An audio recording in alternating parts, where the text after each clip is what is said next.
Hey everyone, it's Lens Addict here, and today I have with me the Google Clips camera, and I'm going to unbox it and see what it's like to use in 2021. Google has publicly said that they're ending support for this camera in December of 2021, and it is currently December the 27th. So let's see, can we still use this camera? And if not, that's a big disappointment. So far, the app is not on the Play Store, and I had to sideload the APK on Android. And I'm gonna unbox it and find out what it's like to use. So let's get started.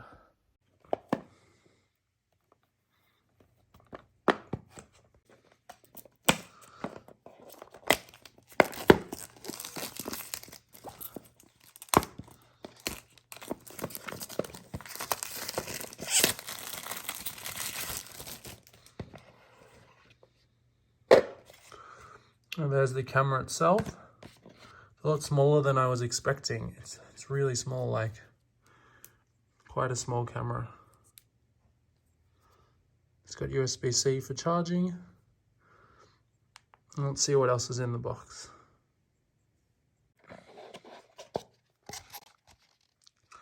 So that looks like they're using paper foam.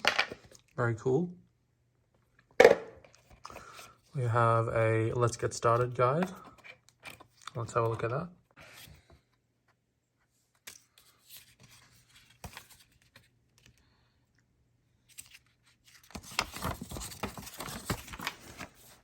So here's some of the stuff on how it works.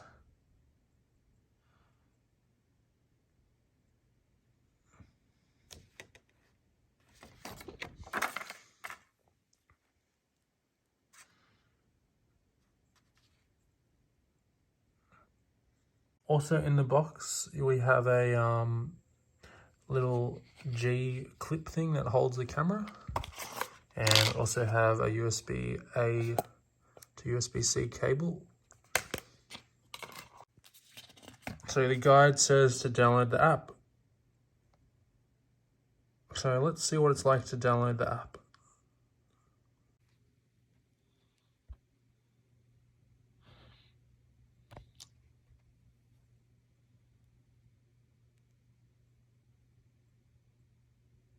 So I side-loaded the app, and let's try doing it this way. So I pressed the button here, and now the camera says it's being updated. So that's good, that's promising.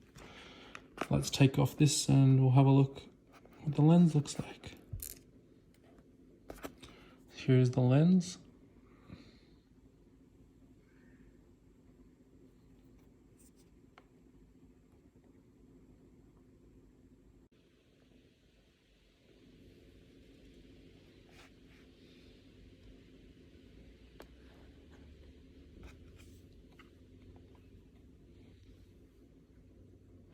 So it looks like they've added the ability to use the shutter button, which is nice.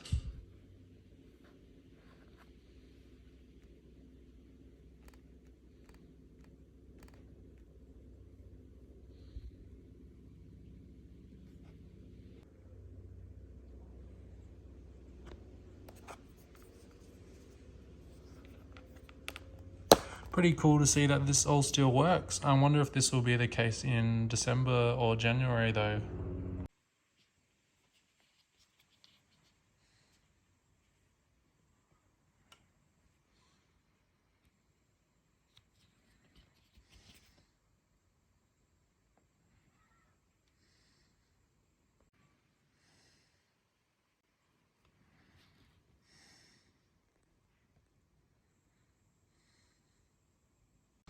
Now we're gonna give the camera a try and do some filming with my cat and go for some walks.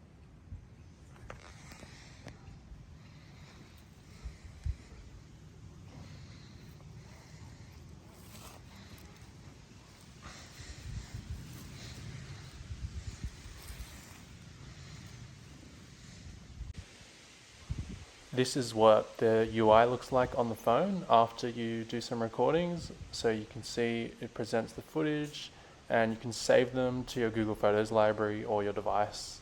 And I'll now show you some of the footage.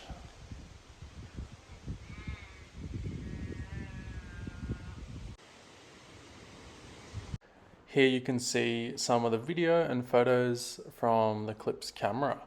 So it automatically captures a video and a photo, and you can separate them using Google Photos. So here are some of those footage files from the camera. They go from your phone automatically to Google Photos, and they can even be automatically downloaded from the camera. But there's no way to actually get these files through USB. So if the app ever stops working, you'll never be able to get the photos off the camera. What I must say it does do well is composition. So some of these photos here, as you can see, they're actually quite well composed. And it kind of makes interesting stuff like just going shopping very exciting. Not really. But yeah, you can see, you can just be walking about your day, looking at things, and it'll get like nice photos, which are cool to remember the day by. Like this train photo, I was just looking at the train, and it got a really good photo. I was quite impressed. They're not always good. Sometimes the composition or the scene is kind of strange. Like why take a photo of a trolley in the shops? I don't know. But yeah, that's a quick preview of all the footage that it can output. I hope you all enjoyed this video. The Google Clips camera is still working really well. No issues with it really. I'm enjoying it, but I think I'd recently upgraded my camera and I have an iPhone 13 Pro now. And I find that the ultra wide camera on there to be better than the Google Clips camera. But they're entirely different. The Google Clips camera you wear for day-to-day usage, and the iPhone, you kind of have to be more deliberate about taking a photo. So it is a definitely unique experience, but I wouldn't recommend getting one unless you can get it really cheap, because there's no way to keep using the device if the app stops working, and it's kind of sucky having a non-repairable device that Google could just turn off at any time. So I got mine used on Marketplace. Well, not used, I got it brand new in box on Marketplace for $20. So I thought this would be cool, make a fun little video, try it out, show people what it's like.